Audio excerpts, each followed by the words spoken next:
Shalom and good day all, this is Tehillim29 back again for another Fool's Gold review, and this time I'll be reviewing Checkmate by Brian Michael Bendis.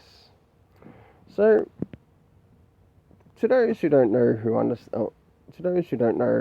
how Fool's Gold works, this is how it works. I look at the currency and what the currency converts to in Australian dollars, which is $7.15, and in it I give what I think the cover, the art and the story is worth, and that links to the rating I give it, and after the rating how much it's actually worth to myself. So first things first, does this cover in any way, shape or form connect to anything inside the story? Not really at all. It feels like a bit of a misnomer. So for this, I gave the cover a 5 out of 10, to which I believe it is worth $1. Now, as you can see, that first dollar goes to the artist because the cover is, and the art relates back to the artist. Now let's move to the internal art. So, moving into the next thing. Looking around the beginning, middle and end of this story, but only looking at the artwork. So jumping into the middle, as you can see, one thing that Brian Michael Bendis has sort of done right here is giving us the cast of characters.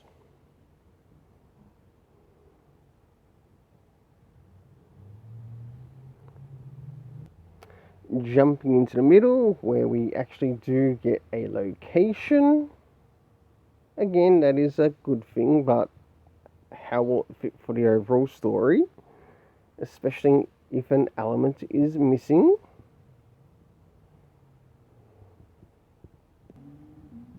And last but not least, towards the end. Now, for this art, I gave it a 5 out of 10, along with the cover, to which I believe the art is worth $1.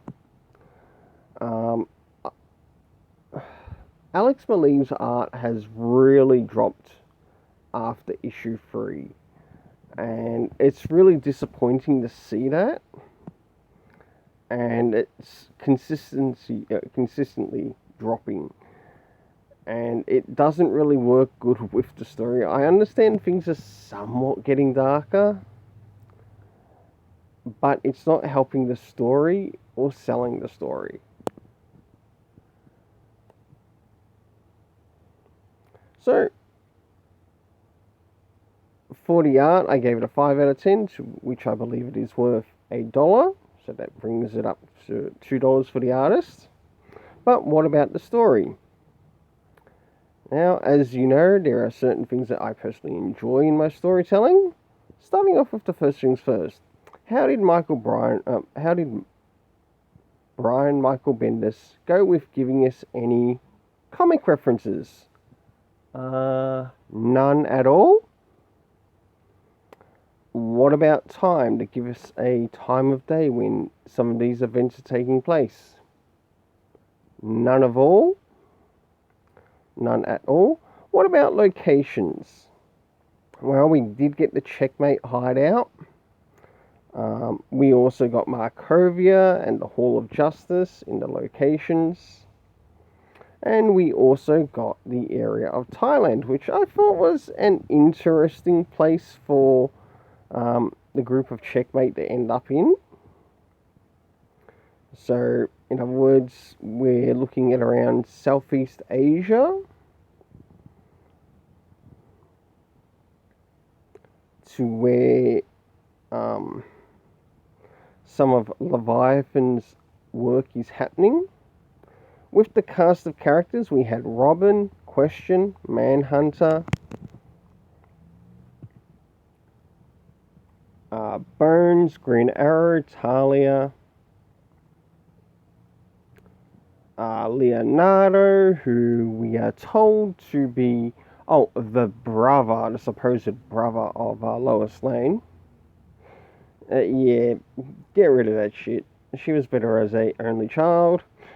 Um, of course, Mark Shaw, Timothy Todd, to which one of the people manages to recognise as someone who was familiar. I feel that that will be carrying over into the next issue. Of course, Lois Lane.